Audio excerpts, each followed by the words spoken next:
Hello beautiful people, Dhanmondi একে সাম্প্রতিক যে বিশাল আড়ংটি হয়েছে, আজকে মূলত আমরা সেখানেই যাচ্ছি এবং এই ছোট্ট ভিডিওর মধ্যে দিয়ে আপনাদেরকে আড়ংয়ের ভিতরটা একটু দেখিয়ে দেওয়ার চেষ্টা করব। চলুন দেখা যাক। প্রথমেই আমি যে বিষয়টি দেখে অবাক হলাম সেটা হলো তাদের গাড়ি পার্কিংয়ের ব্যবস্থা। সেটা হলো আন্ডারগ্রাউন্ডে 5 তলা পর্যন্ত শুধু গাড়ি পার্কিংয়ের ব্যবস্থা।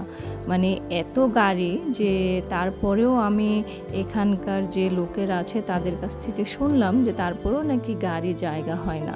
আমরা আন্ডারগ্রাউন্ডের 2 তলায় চলে গেলাম এবং সেখানে আমাদের বাইকটি পার্কিং করে খাতায় এন্ট্রি করে আমরা লিফটে করে চলে গেলাম আড়ংয়ে।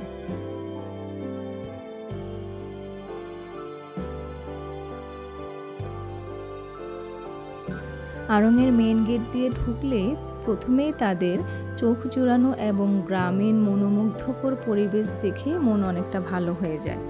তো আমরাও আজকে মূলত ফার্স্ট এসেছি, তো আমরা একটু দেখব। তো চলুন দেখা যাক।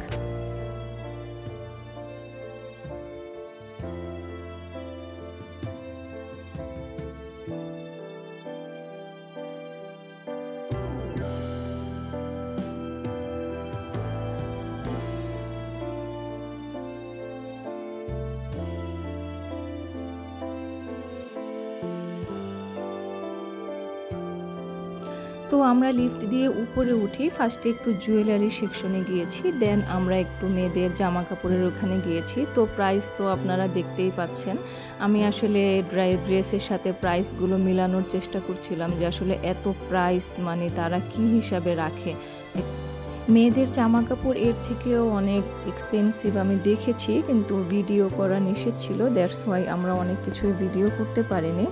তো এখন আমরা একটু ছেলেদের সেকশনে যাচ্ছি। এখানে ছেলেদের যে জামা কাপড় ছিল আমার কাছে ব্র্যান্ড অনুযায়ী প্রাইস ঠিকই মনে হয়েছে এবং এই গাছের সেকশনের প্রাইসগুলো আমার কাছে বেশ ভালো লেগেছে, প্রাইসগুলো ঠিকই ছিল।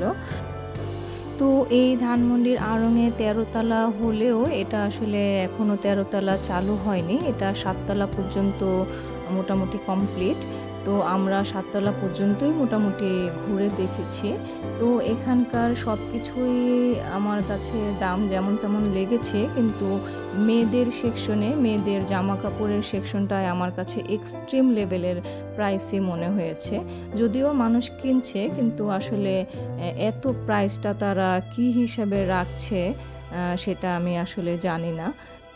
তো আড়ং নিয়ে অনেক আলোচনা সমালোচনা থাকলেও আড়ং কিন্তু আমাদের দেশীয় পণ্য নিয়ে এখনও আমাদের দেশের শীর্ষস্থানেই আছে এবং আমাদের দেশীয় পণ্য নিয়েই তারা কাজ করে যাচ্ছে। এটা হলো আড়ংয়ের সবথেকে পজিটিভ দিক।